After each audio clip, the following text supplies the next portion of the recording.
reporting live from Dr. Swanberg's dentist, Dr. John Shepard. We're about to find out what makes the old Swan smile. Dr. Shepard, is there anything you can say about the Swan that we may not know? I smile a lot, and of course I think I help him a lot with that, but he's kind of a difficult case because he tends to talk a lot, so it kind of impedes my treatment, obviously, a lot of times. But no, he's not balanced, and he's certainly not fair in a conversation. Sir, do you balance Dennis's tires? I've got his tires balanced, but I can't help him any. All right. Well, you heard it here. Dennis might not be so balanced. What do you think of old Swanberg? Well, Big D, he's old. I don't really hang out with him much, but he's funny to old people. My mom loves him. She's 95. She's kind of senile, but she still watches him all the time. And he's hilarious. What do you like about him? Because he's just so dry a lot of times. He can just talk, and it just comes out funny. Without him even trying. So when you say dry, like he doesn't sweat a lot? Yeah, that. Mm-hmm. So is there anything about the Swan? You guys have a special relationship? Anything cool that we'd like to know? He really wants me to be his daughter-in-law because, for obvious reasons, but I just can't bring myself to do it. As most of you know, Swanberg does a lot of work with the troops overseas, and we're just going to try to get an opinion of a man in uniform. Sir, do you know the America's Minister of Encouragement, Dennis Swanberg? I don't think I've ever heard of him. No, don't know too much about Dennis, but the boys are good boys. It's just a good thing they got a good mother. But he likes that laughing gas, huh? yeah, he really doesn't need the laughing gas. People would think that he likes it, but he laughs anyway. He's just high on life. Would you say his jokes are funny? I'm not that old. I'm young, so no. Not really. All right. There you have it. Dennis Swanberg? No, I don't think I know him. Dr. Anders, how well do you know Dennis? I know Dennis very well. So you've golfed with the Swanberg. Tell us what he's like. Well, it's just really hard to describe. He's if he isn't talking or telling a joke in your backswing, it's unusual. And finally, after 4 or 5 holes, you just kind of get where you can hit it and hear the joke too, but it's tough. It's tough. Is there something about Dennis you could tell us that nobody else knows? For a camera? Yeah, well, a lot of people are going to see this. No. All right, here we are at Swan's Clothier.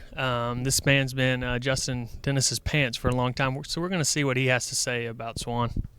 So Dennis has lost a lot of weight over the years. Has it present any challenges for you? Oh, absolutely. Dennis is like the stock market with his weight loss. Stock market goes up and goes down. People say that's the only way to make money in the stock market. Well, let me tell you, I've invested in Swan's clothing because that's the only way we can make money, when he goes up and down in weight. Nice. So there you have it. Swan's been losing and gaining and making this guy some money. So do you laugh more at his jokes or at his swing? Well, his swing is something to laugh at. I'll have to admit. I said, Dennis, if I was to film you and you saw yourself swing, you would no longer play golf.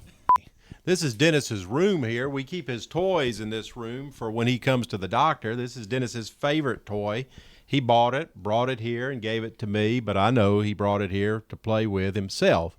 He actually thought it was a swan, but it's a duck in a doctor's outfit. Here we are at a local high school with Dennis Swanberg's son, Chad. We're just going to see what the real Swanberg's like. Can you give us just a glimpse into Dennis's life? Great guy, great dad, pretty funny. Supposedly he was an athlete, but I don't know how much of that I believe. So haven't seen much of that lately? Definitely not. He's pretty heavy. I'm pretty sure he couldn't make it in here. Not anymore. He's the guy, he's a minister. He does all these impersonations, all these voices. He's a comedian, Christian comedian. Oh, yeah, that cute old man. Oh, I love him. He always comes in here telling the funniest jokes, especially when he does the impersonations of his wife. Okay, I think Lori Swanberg just pulled up, and I haven't been able to get an interview. She's been avoiding me all week, so let's see what we can get here.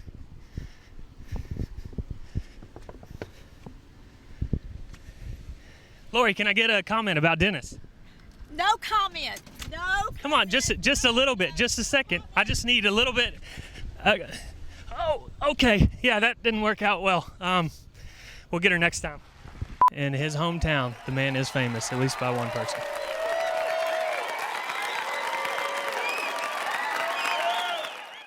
Well, listen, tonight I'm going to try to be as fair and balanced as I can with my humor. I'll try to be fair and balanced. You know, I pick on everybody. I pick on myself. You know, I realize that I'm not perfect, and you realize I'm not perfect. My little wife, Laurie, knows I'm not perfect. But she looks at me, and she's just thinking right now, what a hunk. I love him. He's just great. He's wonderful, and so glad I married him, and, you know, and all those kind of things. But I pick on myself. But I'm going to let some other, you know, y'all picked on me a little bit already, and I'm going to let some others. You know, Billy Graham. Billy Graham. I want you to know that we've loved Swanberg for a long, long time. He's needed lots of help over the years. They almost created the word dysfunctional with Swanee. He was a young boy. I remember we had him on our prayer list at the Billy Graham Evangelistic Association over and over again. Not from his mother, but from every teacher. Every principal, they'd write in, pray for Swan, pray for Swan. And so I remember praying for him, and then when I met him, I prayed for him. I heard him, he did me. Did you know that he imitates me all over the country and the world? He imitates me when he's by himself in the car. He's a sick person. And I said, Lord, I want to know, will Swanee go to heaven? Will he be there forever and ever and ever? I love to say ever. Why don't you say ever with me? Ever, ever, forever. Don't you love it? Well, you didn't have to go that far. But you're with me. God bless you and we love you. Sweetheart, I love you back there. There's a little snow on the rooftop, but there's a fire in the furnace. Hey, did you get that, honey? Did you get that, Hope? Okay. I know you're a young person, you're a young couple going, I don't know who's Billy Graham, we don't know. Okay, all right, watch the Christian channel on television. I know what you're thinking. Is he a singer? Is he a singer? You know, work with us, honey, work with us, you know. If you want to inherit your grandma and grandpa's money, you got to know what they like. Billy Graham, okay? Billy Graham. And, of course, there's Jimmy's store. Now, some of you young people, you may not know Jimmy's store. He's a great actor, and he was on television for years and years and years. But some of you missed him. But look at the older people here. They're happy right now that they hear a voice that they've always listened to. And Swanee, we pray for him. There's a Greek word called mysterion, which means mystery. He's a mystery, but we love him through Jesus, don't we? Yeah. And if you do, you experience a wonderful, wonderful life. Say amen, amen, amen. And then, of course, there's John Wayne. He's always been a character, Swanberg. He's preached many a sermon that others have preached. Oh, lighten up. I pastored for years, and people, they'd come up and say, I heard Charles Stanley preach that sermon. Well, did you ever think that he might have heard it from me?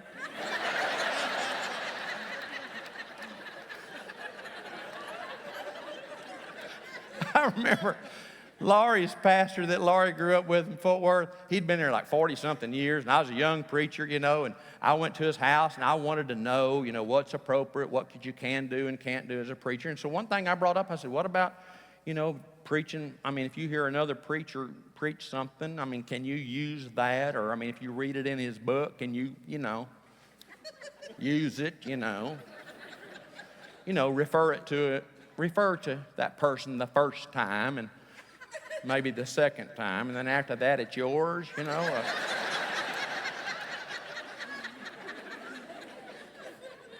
But Brother Fred, and I asked him, I said, could you give me some insight? He'd been at that church 44 years. And he looked at me and he said, once you hear it, it's yours. So that ain't plagiarism, that's just smarts, baby, that's smarts. How Jimmy Stewart, I love him. Barney Fife, oh, listen to me. Oh, listen to me, bless your little heart. Swanee, well, he's wonderful. I mean, even though I'm dead, I'm still alive. He's just a little bigger than me. This body is a lethal weapon. I wore lines on my shirt up and down because it helps, you know what I mean? Sort of. You see, I'm really pretty thin, ain't I? Because it's an optical illusion. You don't want to wear lines going this way. Now, some of you do that and you'll show it all. Always up and down, up and down. And I wear dark colors. Dark colors makes you look thinner. I wear black as much as I can. And I really look good at night.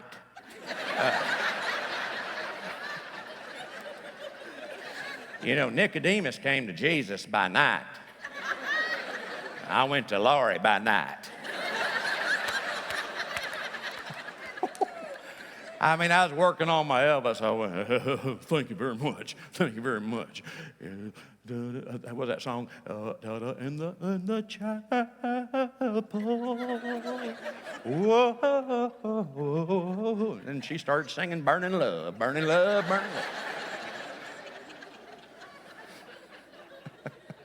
But really, Swanee, listen, whatever you're thinking in your heart of hearts, lighten up. He's okay. He's fair and balanced when he's asleep.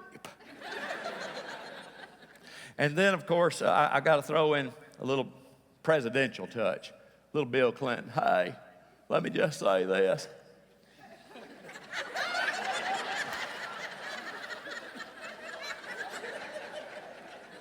Hey, don't tell Hillary I'm here, okay?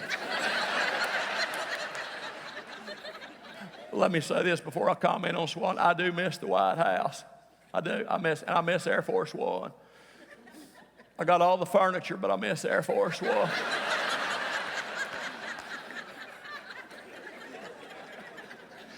And I know I shouldn't say this, but hey, if I had met Sarah Palin in college, I'd be a Republican today.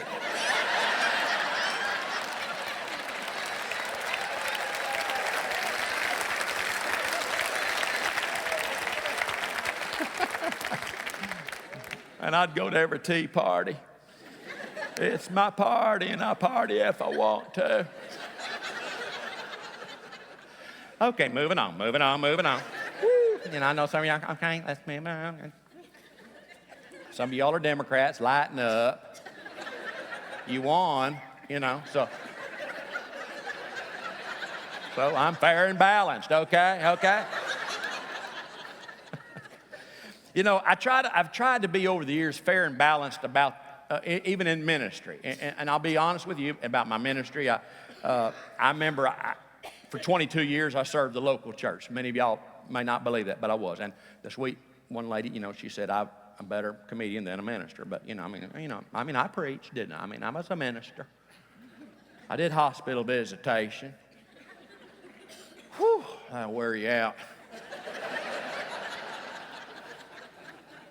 And I remember, I went and visited everybody. I tried to as best I could. Because if you didn't, well, he didn't come see me. I could be on my deathbed, and he's probably, says he's studying, and we know he doesn't. He's ADD. No, I went as much as I could. I remember one old boy I was praying over him. I was, trying to be pastoral early on in my ministry. And I was down there near Temple, Texas. I was a pastor at Rogers, Texas, and I went into Temple to Scott and White Hospital, big hospital down there. And I went in there, and this old boy, and I was, you know, he's a good old boy there from Rogers, and they said that he wasn't doing good. They thought he started going down, and so I got down there with him. They said he can't hear real good and everything, and so I was just hovered over him, you know, and I didn't know what he had, so I didn't want to inhale. But anyhow,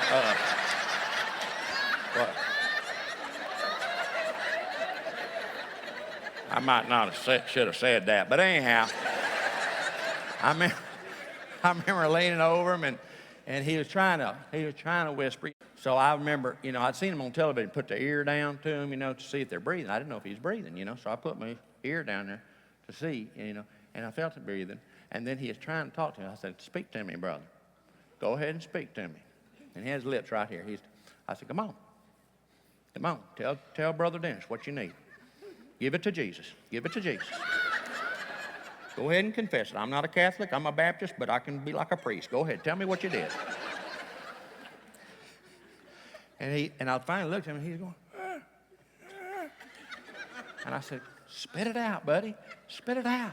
Tell me." He went, "You're on my oxygen tube." I felt bad. Sort of put a little kink in the tube, and I went down there and I got a paper clip, tried to hold it open. I hope it held, you know.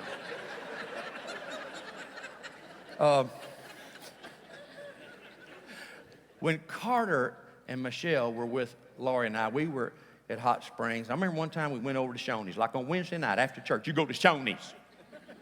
You go to Shoney's or Cracker Barrel. That's where God fellowships with people. That's where you carb up for Christ. Carbs for Christ. Carb up. Dip down, get some of that soup that's been there all day, waiting for you. Take the ladle, go deep down in that corn chowder. Bring it up, just.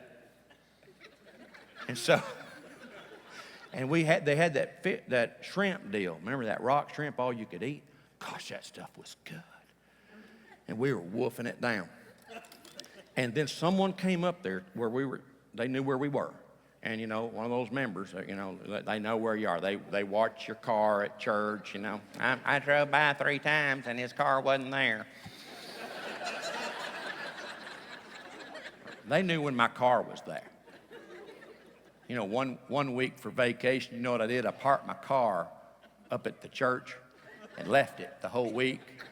And the same person passed the rumor around. He is at that church too much. His family needs him. You know? So, but anyhow, so one of those people, bless their heart came up and they said, "Brother Dennis, I need to get a hold of y'all. Brother so-and-so just died. And y'all know where he lives?" I said, "Yeah," because I'd visited him before. I said, "Yeah, they're a senior adult couple in our church, and she was faithful. He never came, you know, but I mean, Easter." But anyhow, so I said, "Carter, come on." He went, "What?" I said, "Come on, Carter, you're going with me. You're new on the job. You've been in youth work. It's time for you to deal with older people. Come on."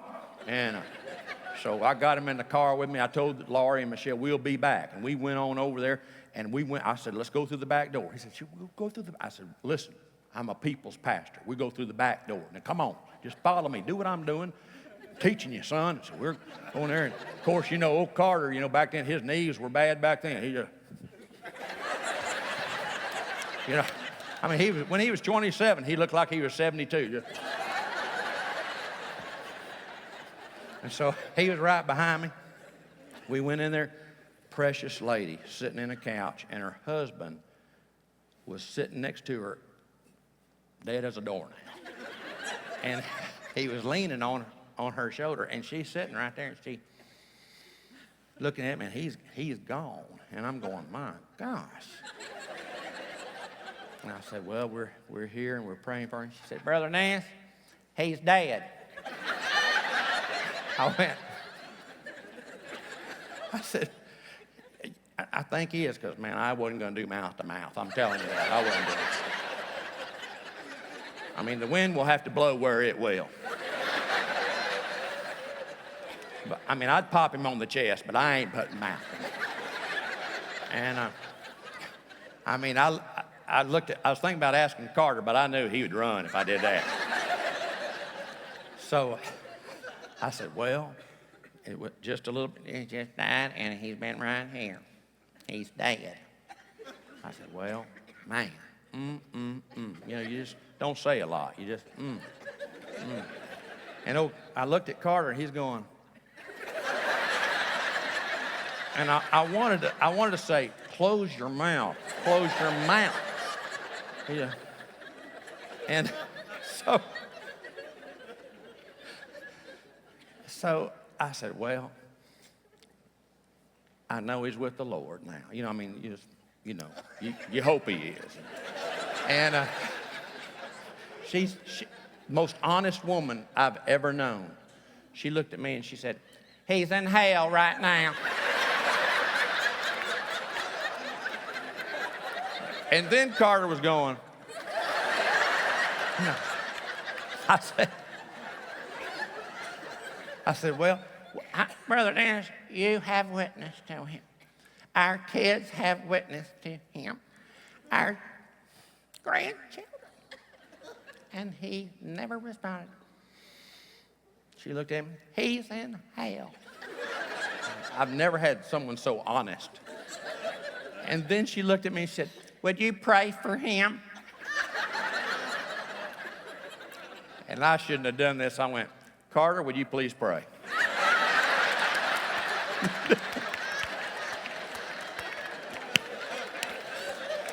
And Carter went, he's a Sunday school man. It just caught him off guard. He went, Lord, help us with our high attendance day, and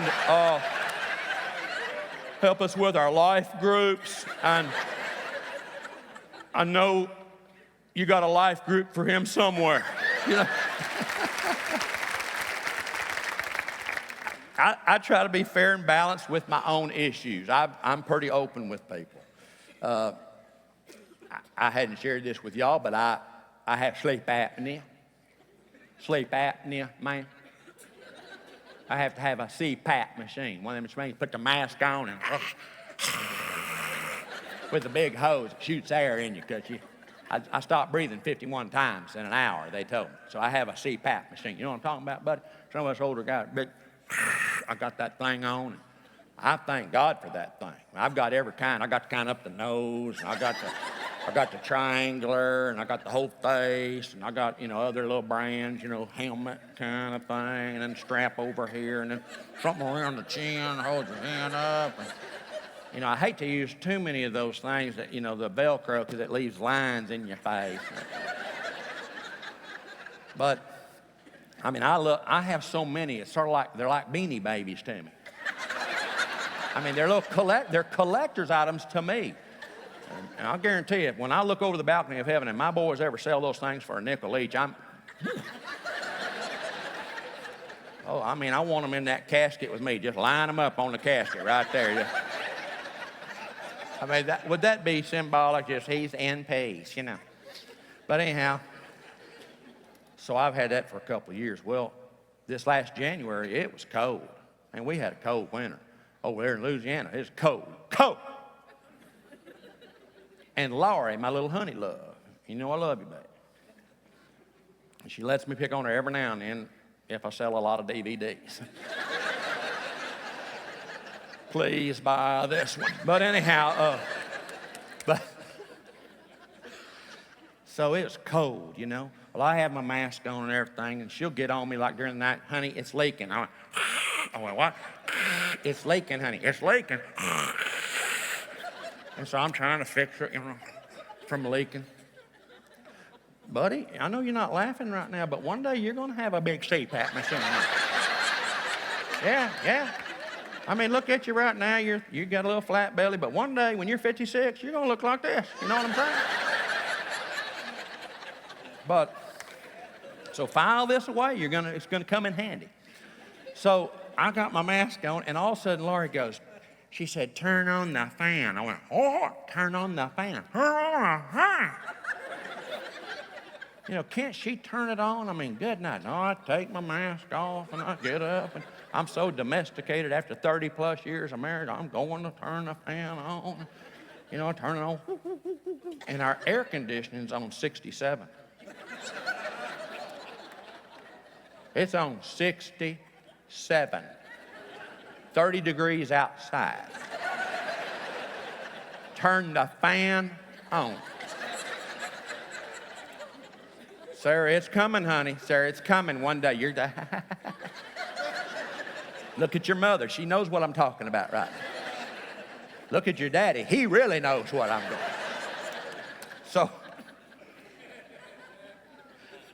So I tried to be, you know, nice and everything. Because I've been to seminary and everything. You know, I've been trained. I know Gary Smalley, you know. He does all those marriage things, you know, and, you know, likened you to animals like, you know, you're a gorilla and you're a rabbit and you're a weasel. But anyhow, just kind of, you know, I mean, you know. So, donkey. But anyhow, God just gave me a word. He just gave me a word. So I said, baby love. I said, baby love, baby love. I was being very tender. I said, are you going through a stage? I said, are you going through a stage? And she said, no, I'm not. Let me tell you something, people. I've learned you don't ask things like that at home. You ask things like that in public. They don't holler in public. So you take them to a nice restaurant, and a real nice, because that way they won't holler in a nice restaurant. So I took her to the Cracker Barrel.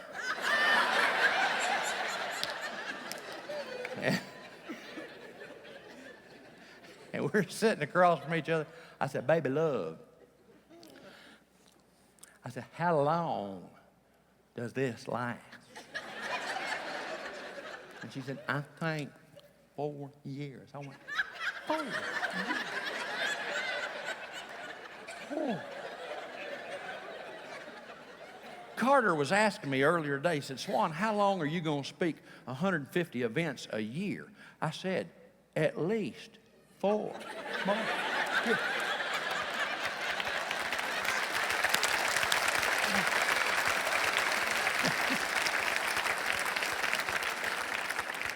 I try to be fair and balanced about my boys. You know, I tell stuff on them. They're good boys. I love my boys. They're not perfect, but they're good boys. I love them. And Laurie loves them. And, you know, I tell her all the time, you know, I wish I was one of your boys. And she went, well, you're not. You know, I heard that. But anyhow, you know, they're good boys, but they've put me through it, so I get to use them on stage. All's fair, baby, all's fair in love and war and volleyball. But anyhow, so like Chad, when he was in the 4th grade, I remember he was at Claiborne Elementary School there in Monroe, Louisiana, where we live. And I was pastor at First Baptist Church, West Monroe, Louisiana. You know, that's a pretty big church. And so they called me and said, Dr. Swanberg, we're having troubles with your son. You know, we have 12 counts against him.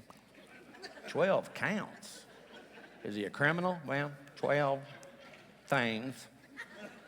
So she went through the list, and the 12th one was he wrote on the bathroom wall and signed his name.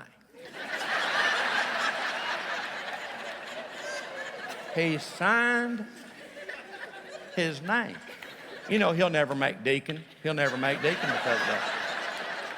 You got to be able to sin more effectively than that. So I went up there and I went in Miss Williams' class. Man, I got him out of there. I said, Miss Williams, can I have him? Yeah, you can have him, you know. I took him out. Boy, those 4th graders in there going, whoa. I took him out there on that porch outside the cafeteria where the Cisco truck backs up next to that green Dempsey dumpster. And I went down all 12 of them. Wish I could share all 11, but that would make this rated PG-13. And the 12th one, I went down, I said, and you wrote on the bathroom wall, and you signed your name. You know, my heart was broken. I mean, I'm a minister, but you want your kids to be able to sin appropriately. And he looked at me, he said, Dad, I've been wanting to talk to you, Mama. Hello, Dad. I've been thinking about rededicating my life. Well, you're rededicating it right here, son. Did you hear me? You ain't walking down the aisle at church. You're doing it right. And then there's old Dusty. Man, Dusty, he's giving me more material. Oh, goodness gracious. I'm just going to tell you one in college. You know, he's on the golf team, Mississippi College. Yeah, Mississippi College. Made the golf team. Was proud of him. Went and got him a visor. Had him a visor made, custom at a monogram shop. Had him put on Mississippi College, and Swanee on the side. Philippians 4:13 was his favorite scripture. Put that on the side, gave it to him. Matter of fact, I made 2 or 3 of them, different colors, you know. And I was so proud of him. He said, I think you did. I like it. You know, and he's ADD like me, and, you know. I said, well, won't you like it? He said, I like it, Dad. I like it. He put one on, take it off, put the other one on. I like it. I went, all right. I said, you can hang one on the golf bag and have one on your head and switch out if you want to. And then, so I said, you know, you like it? And he said, I love it. And then he looked at me and said, where'd you get it, Dad? I said, I got it at the monogram shop over on Forsyth Boulevard next to Sonny Panzico's nursery. He went, the monogram shop? I said, yeah. He went, I thought that's where women went to find out if it's a boy or a girl.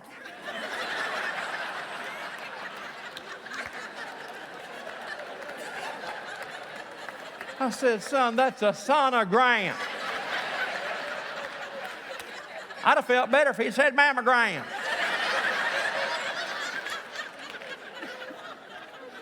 Help me, Jesus. Help me, Jesus. I pick on my little wife, Laurie. I picked on her, bless her heart. Probably too much. I've already picked on her a little bit, but, you know, our home is lovely. We have a beautiful home and decorated and everything. And you know, but I'm getting a little older, so, you know, I like to take a little nap every now and then. You know, Swan needs a nap. You know, duh.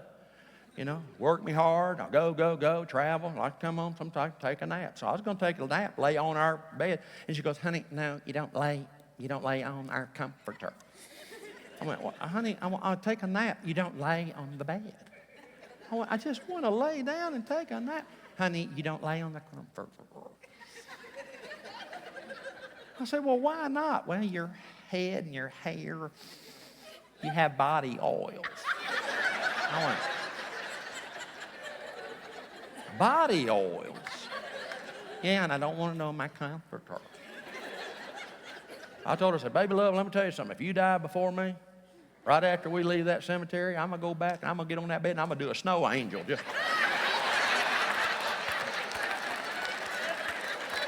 I'm going to be a wrestler.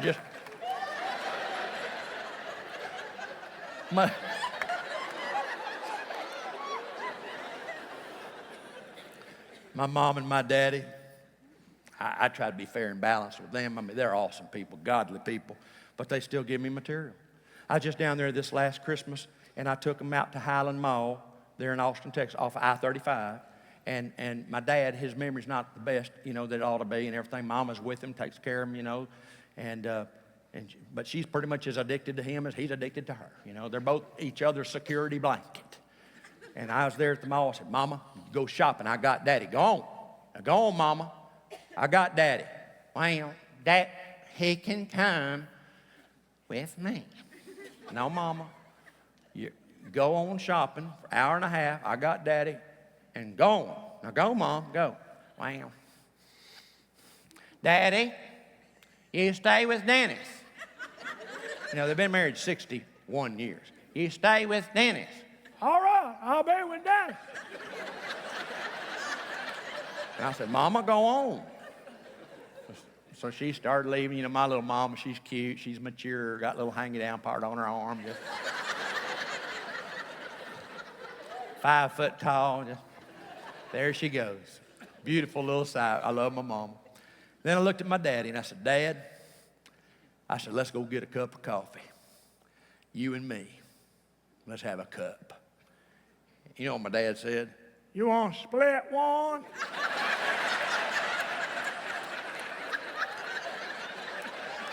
I said, we're not splitting a cup of coffee, Dad. I'm going to have a cup and you're going to have a cup. And then he said, just get an extra styrofoam cup and pour a little of yours in mine. That's all I need. I said, Dad, we ain't doing that. We're going to each have our cup. And so we're walking over to the food court, to where their little favorite spot to get their coffee. And we're walking there, and then my dad said this as we're walking. He's walking alongside me. He goes, that's why we have something and y'all don't.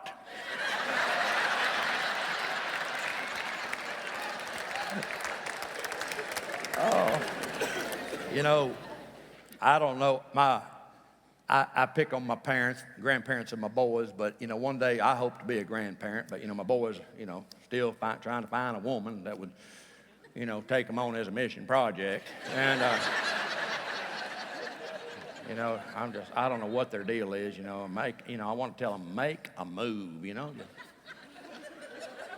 And, you know, I don't know when I'm going to have grandkids. I don't know, you know, by the time I have grandkids, I'll be in the 3rd stage of the assisted care living center.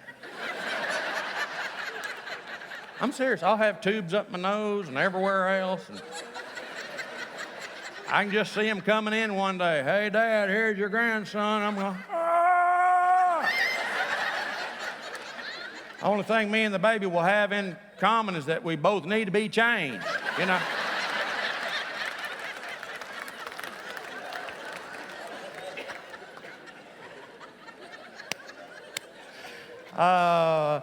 I try to be fair and balanced with my seniors. I love my senior adults. Senior adults are my favorites. I don't mind telling you they're my favorites. I love them, I love them, I love them. I'm glad many of y'all are here. But we got a lot of younger people here too. I'm glad y'all are here. One day you'll be seniors. But I love my seniors. I was speaking down in Pigeon Forge. Had about 2,400 senior adults. And they wanted me to go an hour and 30 minutes. An hour and 30 minutes. I went, good night, an hour and 30 minutes.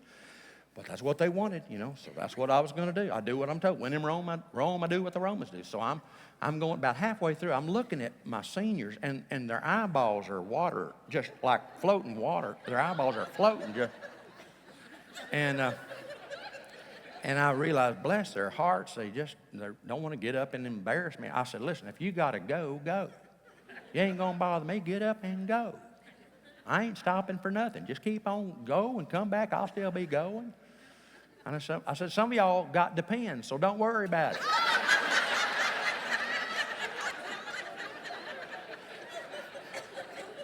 I told him, I said, when my day comes, I'm going to get the best pair of depends they got. And when I go to Branson, Pigeon Forge, Gatlinburg, Myrtle Beach, I ain't missing one song. I ain't missing one show. I'm staying the whole time. I ain't getting up and getting out of my seat. It all depends.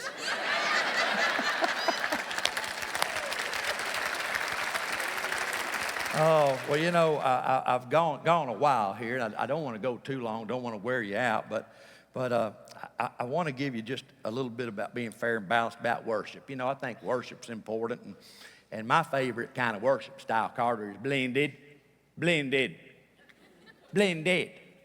Some of you senior adults are going, that's what, please at least blend something in there. Well, you know, my dad, you've heard him say this. My dad said, they sing those 7-11 songs. 7 words, sing it 11 times. And let me just set the record straight. My wife, we go to contemporary. contemporary services. I love contemporary because it reaches young people. Man, our church is packed out. One of the fastest growing churches in Louisiana. Just college and youth, everybody raising their hands, and only thing is they stand for 40 minutes. Good, not they stand and they sing, we love Jesus, we love Jesus. I went, well, can't you love him sitting down? I mean, good night. Oh, you stand for 40 minutes. They just go on, and some of them, hands. I mean, when I was growing up as a Baptist and as a pastor, the only time you raised your hand was if you were in a business meeting. But, they're voting every Sunday. 2 hands. But I tell you what I've learned to do. I've had back surgery. I've had knee surgery. You know what I'm saying? And, I've even had that chicken comb shot in my knee. You ever heard of that stuff? You shoot chicken comb. It's something from the comb of chicken. And they shoot it in your knee about 3 weeks to help with, some of y'all, you know what I'm talking about, man? I'm not making this up. If 2 be in agreement, so be it. I've got 2 people, God's in. And now the only problem is with that chicken comb, in your knees, is that when you think about it, you sort of.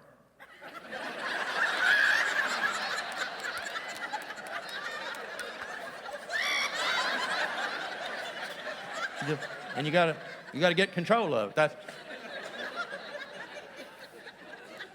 But anyhow, so I'll tell you what I do. I stand for the first 2 songs, for about, which is about 12 minutes.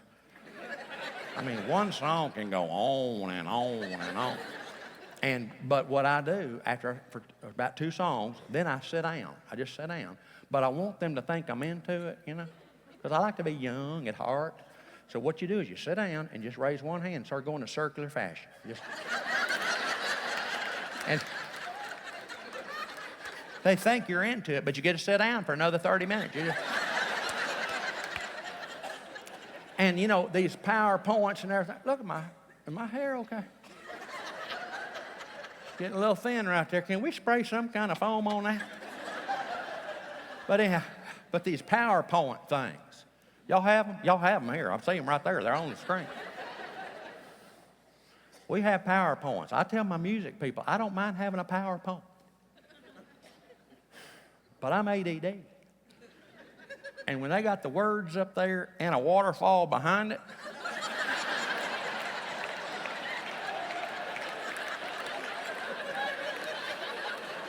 I can only focus on one. I cannot focus on both.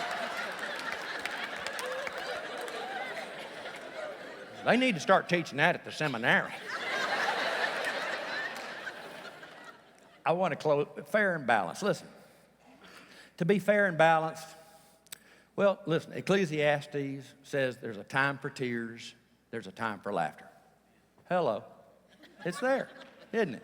And there's times when you and I cry. I'm going to tell you, big tears. There's times when our hearts are heavy and we have like a knot.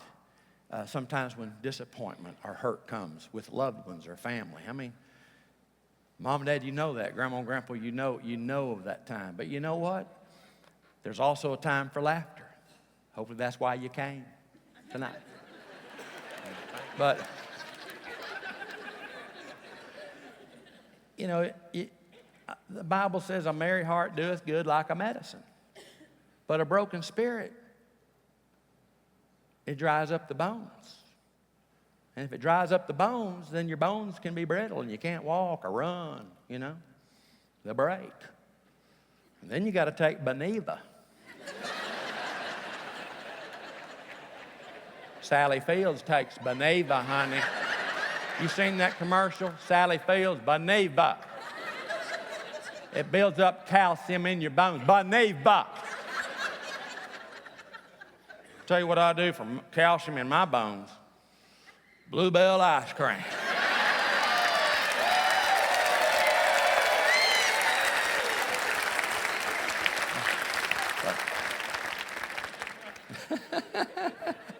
That's the greatest applause I've gotten all night.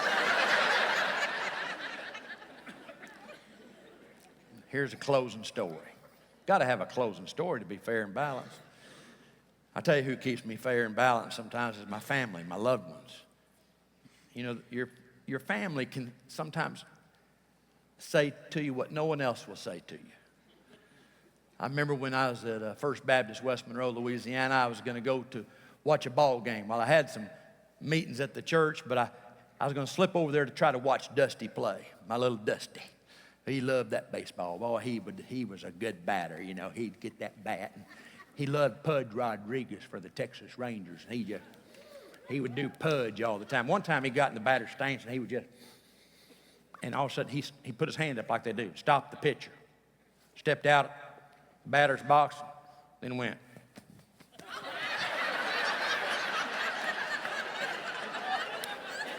Yeah. I think I genuflected. I don't know if I did it right. I'm a Baptist.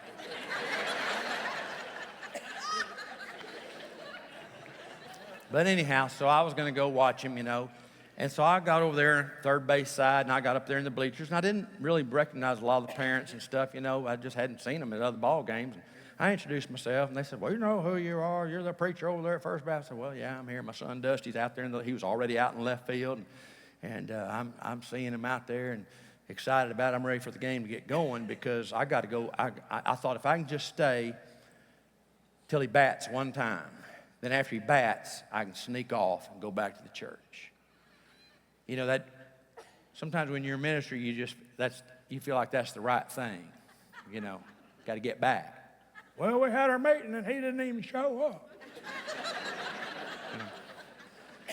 So, you know, you're in that rock and a hard spot. I want to see him play, but they got meetings, and I feel like I need to be there. And so I'm going, hurry up. And the umpires are talking. I'm saying, come on, let's go. Get this thing rolling. And finally, they're about to say play ball, and I'm sitting up there in the third base side in those bleachers, and all of a sudden, Dusty in the left field, and I don't know what he was, 6 years old, maybe 7, and all of a sudden, Dusty out there goes, Daddy! You're sitting on the wrong side.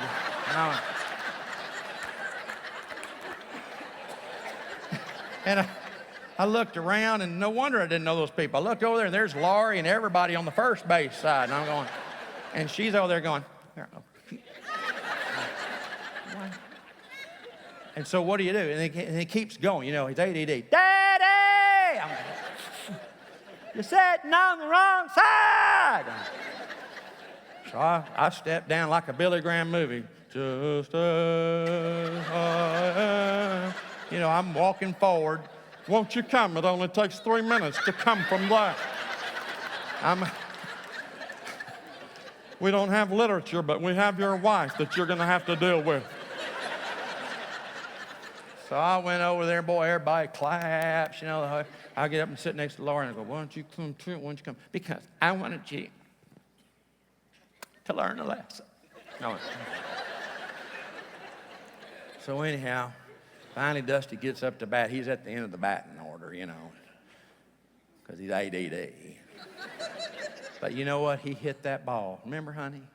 He hit that old ball, and he ran to first base, and he made it, and they overthrew him, and he ran to second, slid into second, you know, picks his helmet up, and then they overthrow second. He's going to third. Finally, he slides in at home plate. And when he's running to the dugout, he's running. He looks at you. You know how they look at you. They want to see you in the stand. And he's just looking. He's smiling. And I'm going, way to go, Dusty! Way to go, Dusty! Went in the dugout. And I went, oh, way to go, Dusty. All right, good. And then he came back out and took his hat off. And I went, get back in the door. Night. But, so anyhow, when he went in the dugout, that's my time to get away, you know? So I slipped on out, and then Laurie, you know, very graciously, I don't know if she learned it from a Beth Moore conference or what, but she said, okay, bye. Goodbye, Father. You know, he's gone. No, I'll stay. I went. So I leave, and I go get in my car, and when I was in my car and I was driving up to church, I kept hearing, Daddy, you're sitting on the wrong side. And when I pulled into the parking lot of the church, put my coat on and tightened up my tie, Daddy, you're sitting on the wrong side. And when I sat in that meeting, which could have been finished in about 5 minutes. It took about an hour. I kept hearing, "Daddy, you're sitting on the wrong side." To be fair and balanced, you need to be on the right side. You need to be on God's side. You need to see from His perspective so that you can see the perspective of your loved ones, so you can see the perspective of your friends, so that you can have balance in your life. But when you're fair and when you're balanced, laughter is near. And hopefully, if that's in your heart tonight, the laughter starts here. God bless you. Thanks for coming. Thank you.